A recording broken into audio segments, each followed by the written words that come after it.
Hi Nerd Faithful, I'm Rick from thebigbanglife.com. I'm here at JordanCon 7 with guest author Allan Kemp. Allan is known for his urban fantasy series, I believe it's called Black Phoenix. The Black Phoenix. Okay. Well, thanks for being with us today, Allan. My pleasure. Thank you for asking me. Oh, absolutely. So tell me a little bit about your series. I just heard about you this week, and I looked a little over some of the descriptions and looked really intriguing. So what kind of... It's an urban fantasy series that takes place in Atlanta. Part of the idea is that in a lot of urban fantasies, one thing is the city is a big part. And so I imagine, well, what would Atlanta be like? And it kind of became, to be honest, a satire of Atlanta, because Atlanta is a city of neighborhoods. And I thought, well, you know, in a way, the supernatural reflect the people who live in those neighborhoods. An example being that Midtown is predominantly gay men.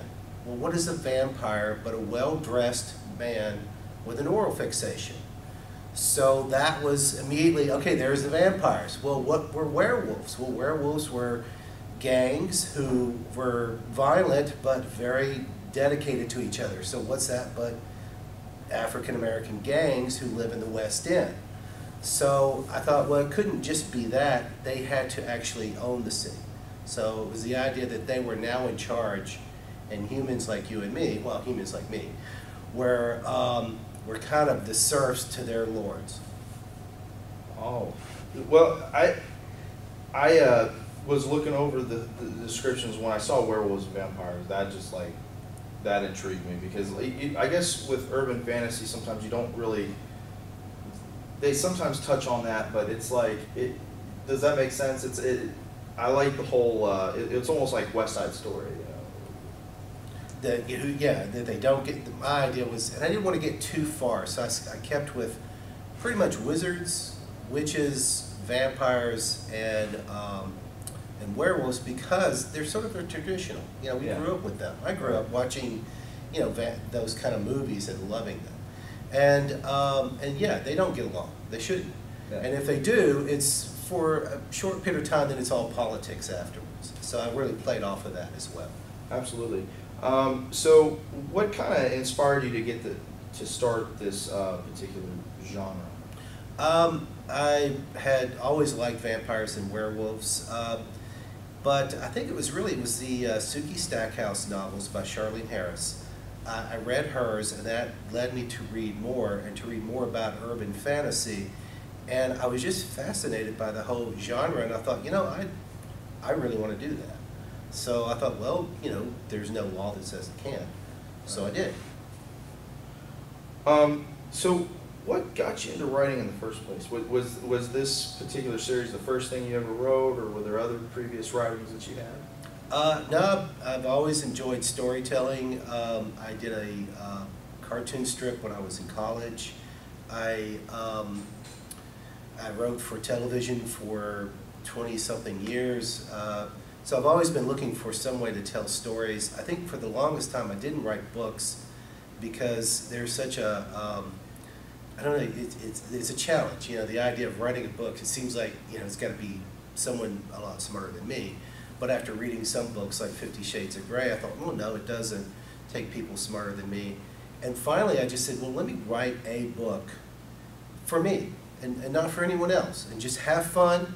And once I finished it, I was hooked. Now I want to say that book sucked.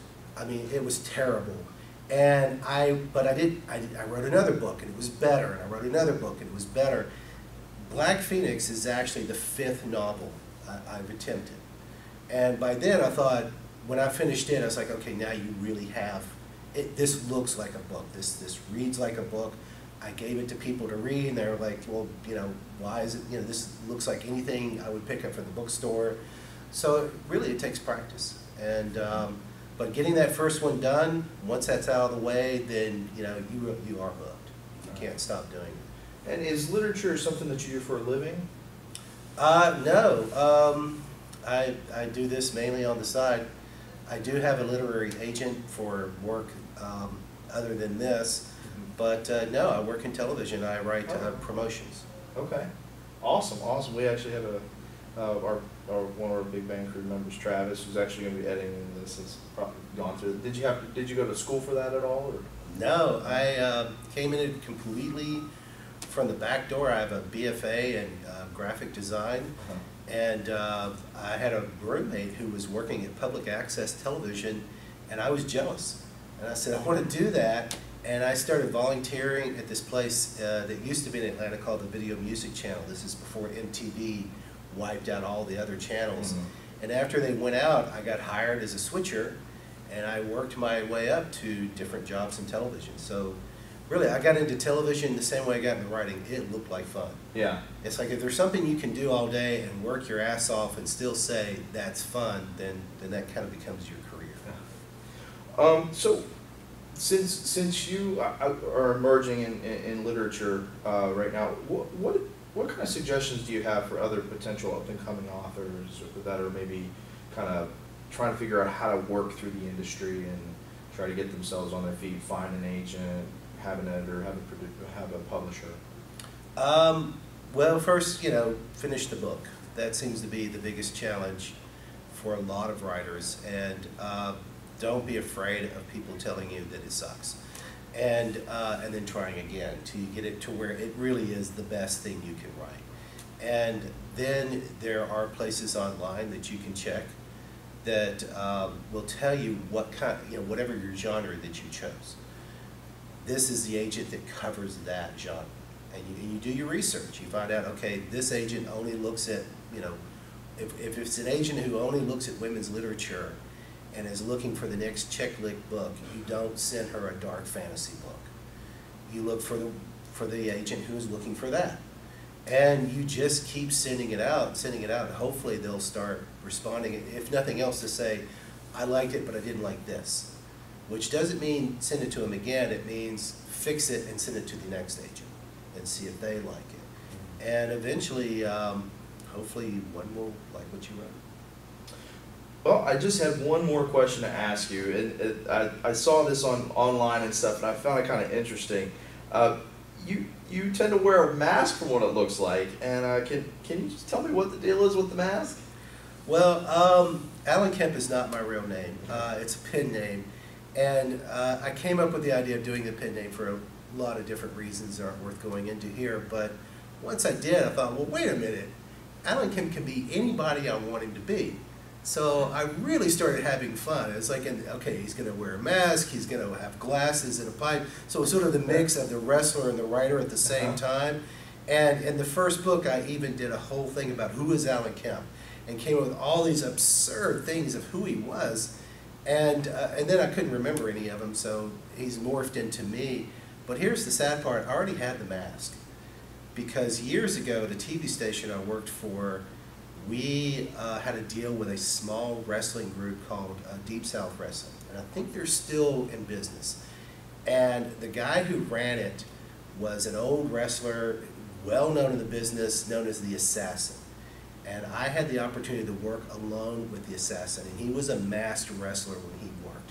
And he told the best stories, and he was a short, scared, fat, scary man, but I loved him and I admired him, and I found that mask that was similar to his, and sort of in honor of the Assassin, I had to have it. Because he, to me, was, that's a storyteller. Yeah. And in fact, when I watch wrestling, I was one of those people who's like, wrestling is faked, it's stupid. But then after I started watching it, I started going, as storytelling goes, these guys are brilliant. That's some of the best soap operas I have ever seen.